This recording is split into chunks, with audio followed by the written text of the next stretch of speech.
Hey, Janie. Hey, whoa.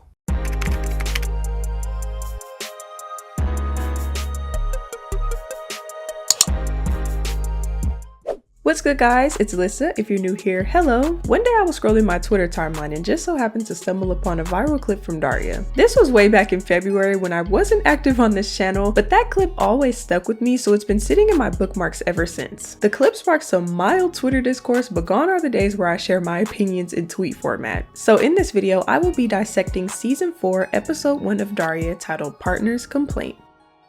The episode centers Daria, Jane, Brittany, and Kevin, who decide not to work together on their economics project. In their settled pairs, they face prejudice and even extortion while working on their project.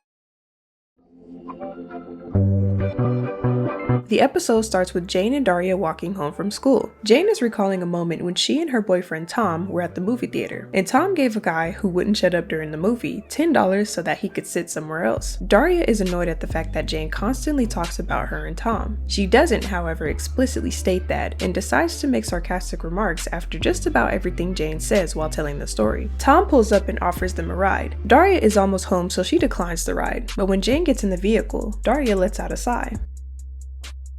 In other episodes, we notice that Daria doesn't easily accept when Jane is occupied by other activities or when someone else has her attention, especially when it takes away from their time together. In the episode just before this, titled Jane's Edition, a rift is caused in Jane and Daria's relationship when they're assigned a multimedia project together. But when Jane meets Tom at her brother Trent's gig, Daria begins to feel abandoned by Jane when she continuously ditches her to hang with Tom. I'm not gonna sit by while you take my friend away. In a previous episode that I covered titled The Misery Chick, Daria also made a big deal about Jane wanting alone time after dealing with a death. When they get to school, they're at Daria's locker. Daria asks Jane what she was up to last night when they parted ways, but Jane is hesitant to tell her, which is valid because Daria was not being a good sport just the day before when Jane was trying to tell her stories about her hanging out with Tom. And although Daria expressed that Jane doesn't have to tiptoe around the subject of Tom with her, that's a little bit hard for Jane to believe, and rightfully so. As I stated in the previous episode, Daria and Jane were not on good terms because she felt as though Tom was going to take Jane away from her. It was interesting to me that this altercation resurfaced because they actually did squash this beef in the season finale, with Tom even stating that all Jane ever talks about when they're together is Daria. All she talks about is Daria said this, Daria did this, listen to what Daria told this moron. They spot Brittany and Kevin arguing in the hall over who is smarter, and this becomes an ongoing conflict throughout the rest of the episode. Jane comments from afar that she's glad that Brittany doesn't conform to his image of her. Then, as Jane stated, Daria takes a huge leap and feels that Jane is taking a jab at her by comparing Brittany and Kevin's situation to her and Jane, stating that Kevin should accept that Brittany is smart and Daria should accept Jane's Tom worship. And in this episode, I would have to relate to Jane instead of my usual relating to Daria scenarios. Would I consider myself to be boy crazy? Data inconclusive. But from a pure perspective, no comment. But I have been called annoying for always recalling situations that happen when I'm involved with a man and kind of being a my man type of girl. And not in a way where I'm always justifying a man's behavior, but as a quality time person, if me and my current little situation is spending a lot of time together, I'm always happy. So I'm always talking about them because I'm sure I stated this in previous videos, but I am very much a hopeless romantic. So I just love the thought of being in love. And I'll be one of the first to say that that new love feeling is addicting. In class, Daria, Jane, and the rest of their class are assigned a real-world project in their economics class to either rent an apartment, apply for a credit card, or open a retirement account. Their teacher doesn't want them to actually finalize this process, but to do as much as they can and report their experience. They have to pick a partner for this project, but Daria raises her hand and tells her teacher that she prefers to work alone, but her teacher insists that she has to pick a partner. Lousy real world. Leaving class, Daria admits that she only said that to get a reaction out of Jane, and it worked. In the courtyard, Daria and Jane meet their fellow classmate Jody, who asks them if they're going to be working on their project together because she is looking for a partner. Daria and Jane assume that she's going to be working with her boyfriend Mac, but Jody lets them know that he's not good with money, so she'd rather not work with him on this particular project. Usually Daria and Jane, being best friends, would be partners, but with their underlying conflict, they haven't got around to asking each other. Jody sees Brittany scoping the perimeter for someone to ask. To avoid being picked, she quickly asks Daria to be her partner. With Jane being the only single, Brittany asks if she'd like to partner up to get back at Kevin. I hate everybody. Jody and Daria decide to meet at Daria's house to work on their project. Constantly being distracted by her busy household, Daria does not like any of the options, so they settle on taking out a small business loan. Brittany is partnered with Jane, and Kevin is partnered with Mac.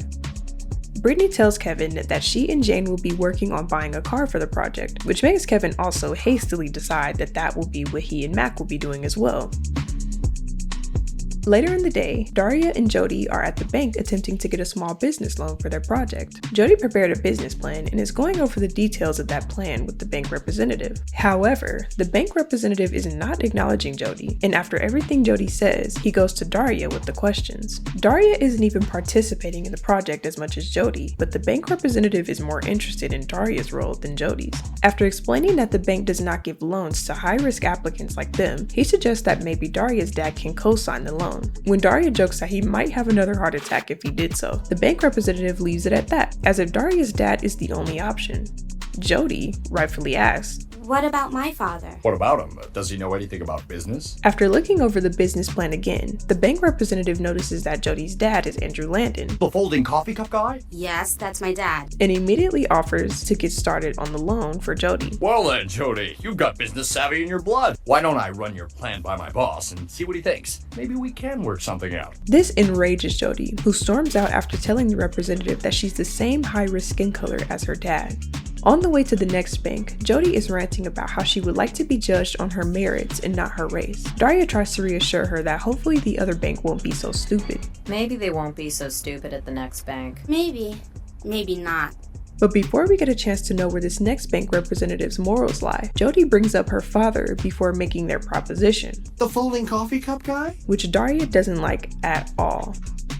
When they get back to Daria's house to finalize the project, she has a similar passive-aggressive reaction to Jody's recollection of their loan efforts that she had with Jane in her opinion of the Tom worship. Something wrong? What could be wrong? So, what's the problem? What problem? Your problem. No problem. It's like you said. Armed with blah blah and blah, we went in and got a loan strictly on the merits of our work. In their heated argument, Jody acknowledges that she may have been hypocritical at the next bank because she brought up her dad first thing. But Daria is acting oblivious to the relevance of the first bank representative specifically asking her dad to co-sign instead of Jody's dad, being a factor in Jody's decision to bring up her father at the second bank, even after Daria acknowledged that the first guy was wrong. Well, which was more hypocritical? The first guy's changing his tune when he found out who your father was, or you making sure the second guy knew who your father was before he formed an opinion? As socially conscious as Daria is, her ethics can be very black and white. And if I happen to depart from your black and white world of ethics, no pun intended, None taken. and wandered into a gray area, then too bad. As a black person, there are times where you face discrimination and microaggressions. And as much as you can't control how someone perceives you based on their own prejudices, no one likes to go through those racist things more than once. So if you can give yourself a leg up in a situation, you will do just that. I personally don't subscribe to respectability politics and actively advocate against doing so, but the reality is for many black people, that is the best way that they know how to get into certain spaces. Respectability politics is a set of beliefs holding that conformity to prescribed mainstream standards of appearance and behavior will protect a person who is part of a marginalized group from prejudices and systemic injustices. So I do find it a bit tone deaf that Daria wanted to confront Jody about this situation instead of understanding her marginalized experience, especially because Daria wasn't doing anything to help Jody with the project in the first place. Like giving Jody a hard time about choosing what assignment they were going to do and not even answering the bank representative's questions seriously, yet she has the most opinions when it's all said and done, when Jody is the one that got them through the door to get the loan. Jody acknowledges that she's being hypocritical to Daria's point, but as Jody stated, she adapted to the circumstances because the first guy explained in detail why he wasn't going to give them the loan, but blatantly changed his tune once he found out who her dad was. So instead, before Jody could let that happen in the next bank, she used her resources and got the loan while Daria said and did nothing. Our assignment was to get a loan, not save the world. Maybe the first guy was a racist, maybe not. Hey, you wouldn't be working with me if you weren't fighting with Jane. Does that make you a racist? Don't be ridiculous. Don't tell me what's ethical and what's not. I approached it like a smart business person and I got the loan. Fair enough. Some time later after Daria and Jody's confrontation, her mom, Helen Morgendorffer, enters her room and Daria immediately stops her from bringing up the incident since Daria's mom was in the room when it transpired.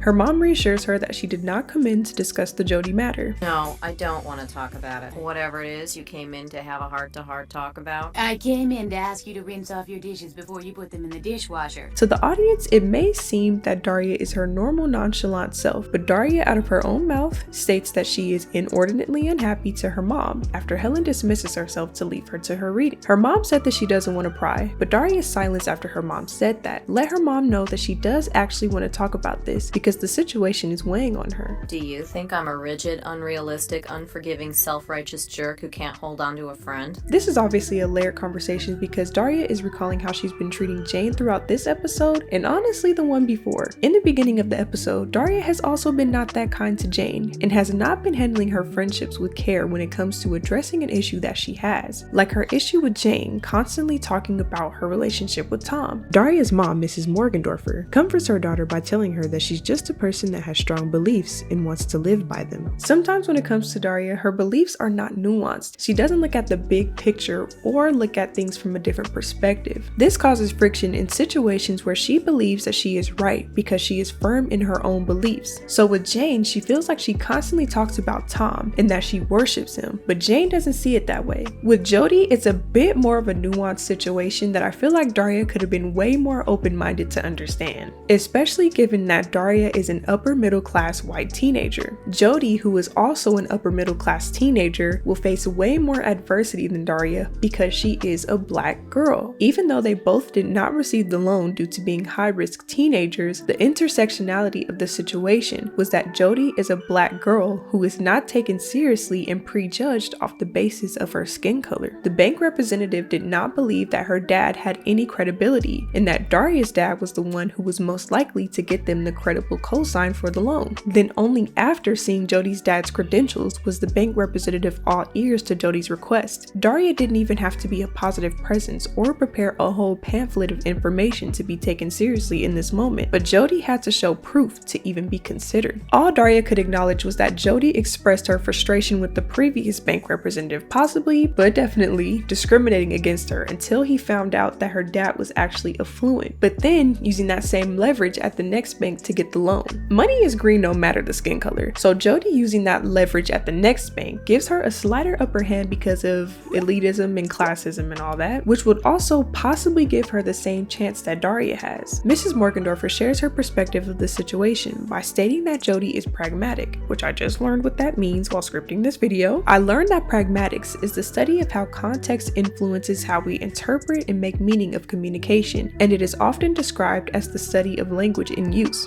I'll insert this graphic that I got from a website called helpfulprofessor.com and also a Google definition. And after doing some reading and learning more about this term, because it actually did intrigue me, I can definitely say that Mrs. Morgendorffer is correct in saying that Jody is pragmatic, which also shows that she very much knows her daughter, because as I stated, Daria has a very matter-of-fact viewpoint of life and does not apply nuance to her own beliefs, especially when applied to others. So Daria is definitely not pragmatic, which is why she often gets into these disagreements with her peers. Jody is a little more pragmatic than you are. And since she's pragmatic, she also knows that the fact that someone's having a bad day doesn't make them a bad person. Daria still feels as though she has to beat herself up because she feels like she has a pattern of alienating people with her self-righteous pronouncements. And again, Daria's mom reassures her that people are not that easily alienated and that she should just ask Jane and she'll tell her, which is pretty much Mrs. Morgendorffer's way of saying, just talk to Jane. At the end of the episode, Daria and Jody present their project in front of the class. Jody speaks first and states that before visiting the banks to apply for the loan, they thought it was best to anticipate the bankers' questions and be ready with detailed answers. Daria interrupts by saying that their results actually had little to do with their preparation. This startles Jody a little bit because she believes that Daria is going to throw her under the bus, which wouldn't be far-fetched to think given their small altercation. Daria continues that it was actually being flexible in their approach that got them the pretend loans. Although what actually got us the loan had little to do with all that preparation. It was being flexible enough to tailor our approach to what would make the bank officer feel comfortable about lending us money. They finish giving their presentation, and after class, Jody tells Daria that it was nice what she did by having her back in their presentation. Daria admits that she was wrong and acted like a and Jody apologizes for how hard she came at Daria when it was time to address their issues. Jane just so happened to be exiting class with Daria and Jody. So when Jody walks off, Jane takes this as an opportunity to catch up to Daria and let her know that she overheard their conversation and how they both apologized for how they treated each other. Daria sarcastically says to Jane that at least they both acted stupid, so they would both have to apologize. To which Jane responds by saying, Imagine how bad you'd feel if you'd been behaving like that towards someone who hadn't even done anything to you. When Jane says this, Daria immediately begins to apologize, but Jane interrupts again, pretty much giving a not so hypothetical scenario of a friend who is having a really bad week, and the friend has been acting like a jerk towards her, but she already knows how badly she feels about it. It may be that her friend is just upset that she doesn't get to see her best friend as much as she used to. Maybe you just forgive that friend for what she did without even asking for an apology. Just to let her know, that you're still best friends. Daria responds that maybe that leaves her friend embarrassed and speechless, to which Jane just invites her friend to pizza.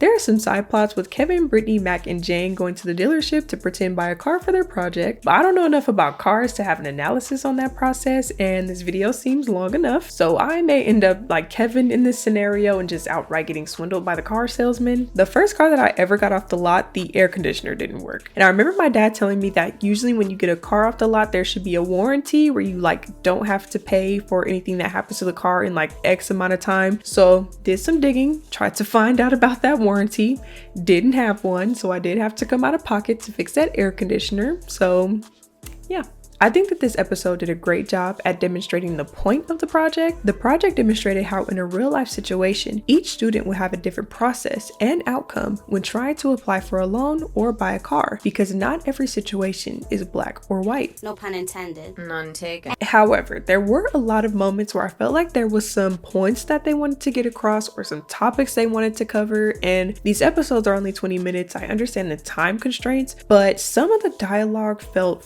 forced to me. For example, as much as Daria reaches throughout this entire series, this episode put the reaching on 10. Daria just kept purposely stepping into situations that warranted her to be checked. And it's so funny just now getting to that episode after the Twitter discourse, because that post was actually the catalyst to make me want to rewatch the show again. So I did ask my sister for her Paramount Plus password. I mean, I signed up for Paramount Plus. But I would love to talk about this episode with you guys. So if you have any opinions or anything to say, go ahead and leave your comments down below. I'm also filming this on my birthday, which I was hoping not to be working or doing anything on my birthday. I'm also recovering from being sick, so if you want to wish me a happy birthday, you're more than welcome to do so. It'll probably be uploaded after, but hey, just wanted to put that out there. You can also follow me on any of my socials. I'm mostly on Twitter, or you can follow me on Instagram. All that stuff is always in my description box. But if you made it to the end of this video, make sure you give this video a big thumbs up. Make sure you subscribe to my channel and hit the notification bell to stay up to date with posts and uploads from me. But for now, I hope you guys have a great rest of your week, and I hope to see you guys in my next upload. Peace.